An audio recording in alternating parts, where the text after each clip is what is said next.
Well, as promised, I'll continue with the introduction to the Book of Revelation. We won't actually get too far into the book because there's a lot of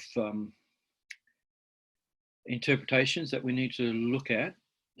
There are four major interpretations of the Book of Revelation. Most people would only think there's only one interpretation because that's all they've been told. And that view would be called the futuristic view. So I was looking at the book as something that's happening in the future. So it's sort of looking at it like a crystal ball, trying to work out how things unfold at the end of the world. Excuse me. And that has been a view that has come under a lot of scrutiny of late, mainly because the predictions that they come up with have not actually been fulfilled. I've been a Christian for over 40 years, and none of those predictions have actually worked out.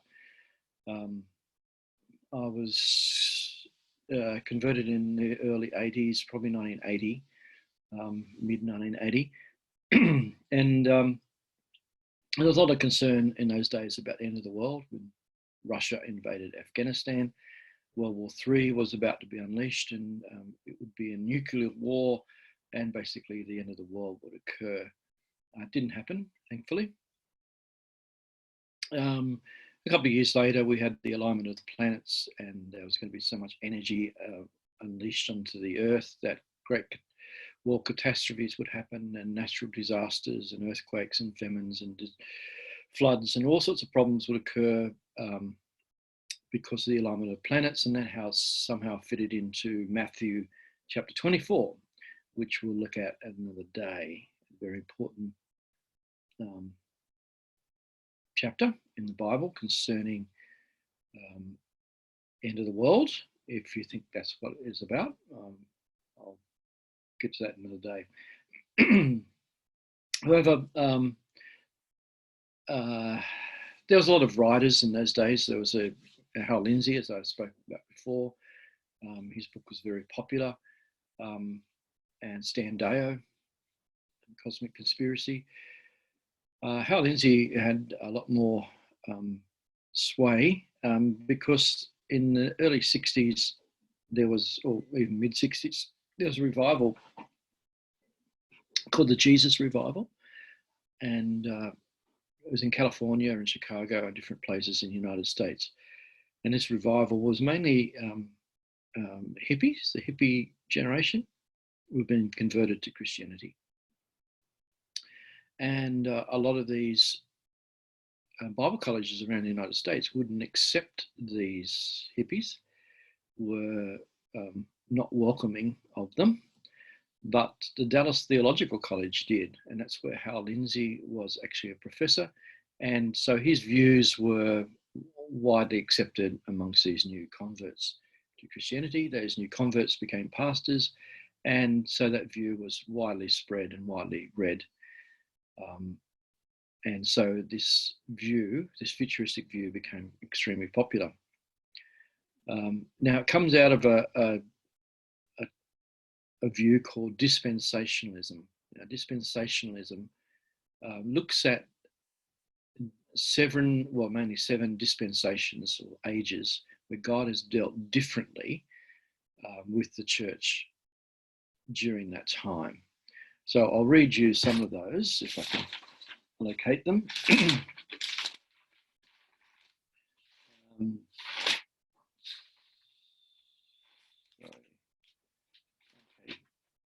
Dispensationalism. So the first dispensation, I believe, is from creation to the fall, which was called the Age of Innocence.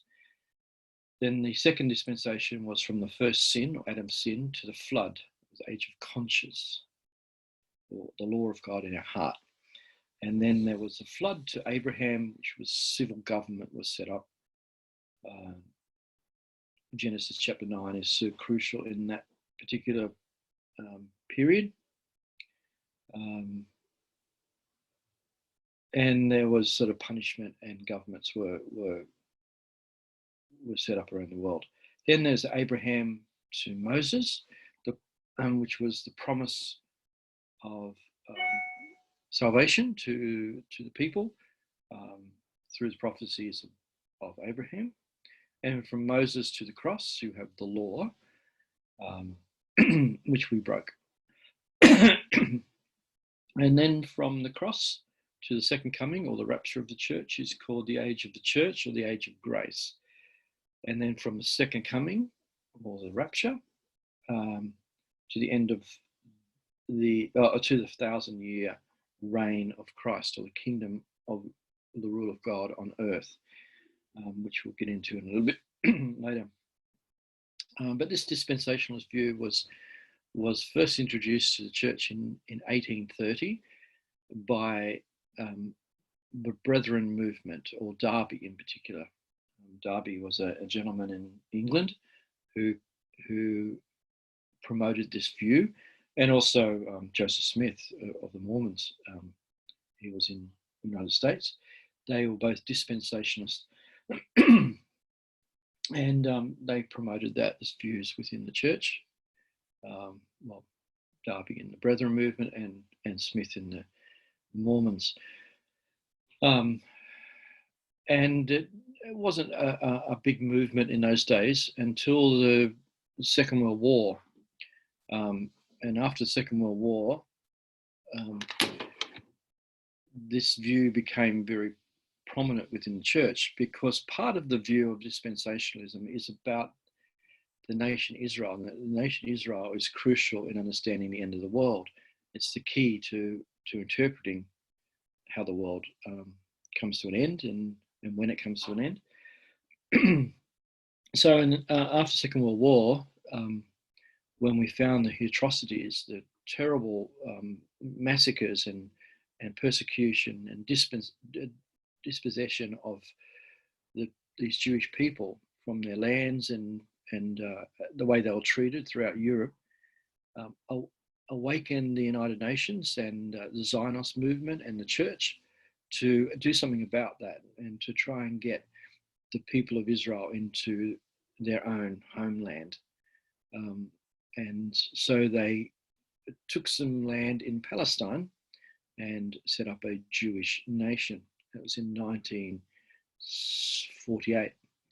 So from that movement on, people have now focused on the end of the world through the nation of Israel. Even so,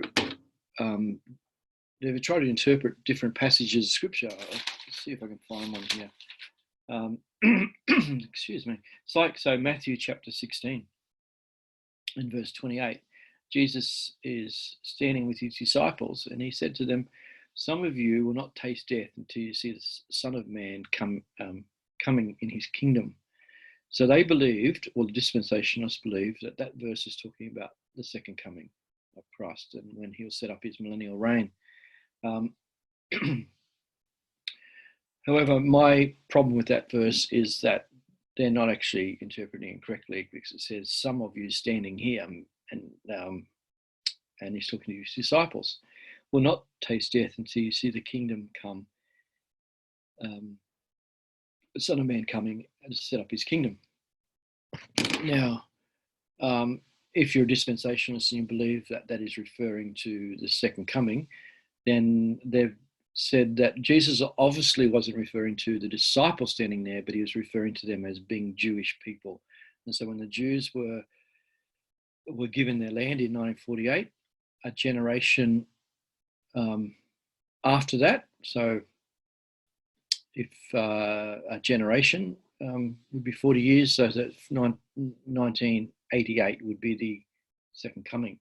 And if you look back through history, and in the 1980s, there's lots of predictions about the second coming based on this particular understanding that a generation of the Jews in Israel would be the sign of the second coming. Well, that didn't happen. So they've misinterpreted that verse. But also within the dispensationalist movement, there are a number of ways that they interpret this, so they're not all in agreement. Some believe they're that this dispensation, once it comes, the second coming, and tribulation will happen. Some believe that there is a pre-tribulation coming, or is it rapture? Some believe there's a post-tribulation rapture, and some believe there's a mid-tribulation rapture. The tribulation is about catastrophes that are going to happen on the earth, which is related to Matthew 24 and some parts of Revelation, that they believe that there's going to be wars and rumors of wars and disasters and floods and all sorts of things are going to unravel on the earth, and you either get raptured before it or in the middle of it, which is a 7-year tribulation, or after it. And so they're divided on that. But as it stands, that's the most common view held by the church today. It's called dispensationalism, and it has its strengths. And one of the strengths that it has is that people evangelize because they think the world is coming to an end soon. Jesus is going to return, and so we need to evangelize. And so they're very proactive in spreading the gospel. And usually when events like COVID-19 and other world catastrophes happen, lots of people are converted because these people are out, they're communicating, they're talking about Jesus and his return, and they're saying these are all predictions that are fulfilled in the Bible.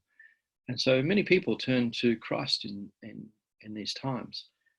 As I said, I did in the 1980s.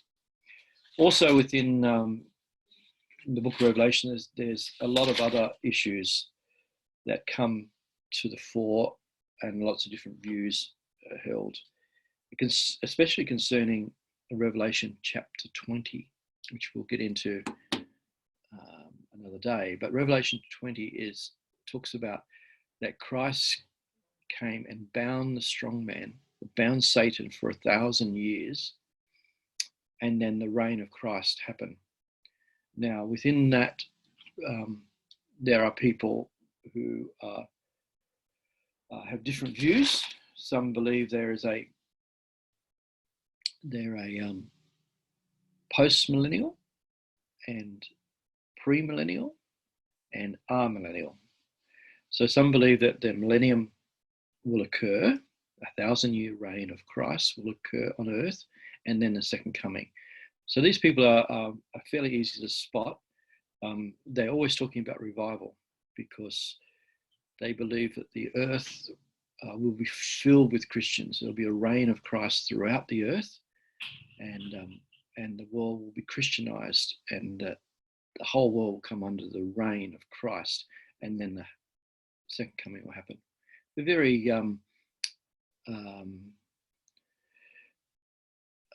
how would I put it? Positive people. They really believe that God is up to something very major, and lots of good things are going to happen in the future, and especially in regard to revival. Then there's the premillennial, and the premillennials believe that Jesus will come back and rapture us away, and then he will set up his kingdom for 1,000 years. So they're sort of people are looking for the return of Christ and to rapture them out of any problems. And then there's another group called the amillennial, where they don't believe in a millennium. And they look at the millennium as a symbolic picture. So the number 1,000 is symbolic number. For instance, God owns a cattle on 1,000 hills. A day to the Lord is 1,000 years. God's covenant is upon 1,000 generations. And so in the book of Revelation, a book that is full of symbols, why wouldn't the 1,000 mentioned there be symbolic? So they don't believe necessarily in any 1,000-year reign, that Christ is reigning now and will so forever and ever. But we'll get to that later and explain that a bit more. So that's a little bit of what I wanted to just share just briefly. The word revelation is the word apocalypse. It means to unveil. So when we come to the book of Revelation, we're not necessarily looking at the end of the world. What we're looking for is an unveiling of Jesus Christ. This is a revelation of Jesus Christ that will shortly take place. Now, this revelation is an unveiling to the church of Jesus Christ. And the very first vision that we come to will be Jesus standing in the midst of his church. So his church is represented by the 7 lampstands, and he's standing in the middle. So that's how we're going to try to look at it. So send in your questions, and I'd rather answer the questions that you have rather than just sort of chatting on. I want to be able to hit the issues that you're concerned about. So just to fill you in quickly on my view of the 7 visions. These visions are obviously a vision. First vision is chapter 1 verse 10 to chapter 3 verse 22, and then from chapter 4 1 to chapter 8 1 is the second vision of Jesus Christ. The third is from 8:2 to 11:18. The fourth is from 11:19 to 15:4. The fifth vision is from 15:6 to 16:21. The sixth vision is from chapter 17 1 to chapter 20 verse 3, and chapter 20 verse 4 to 22 verse 5. And so these visions were given to 7 churches in Asia Minor, which is today Turkey, in around about 95 AD. So we'll leave it there, and we'll get back to answering any questions that you have in the near future. Okay, God bless.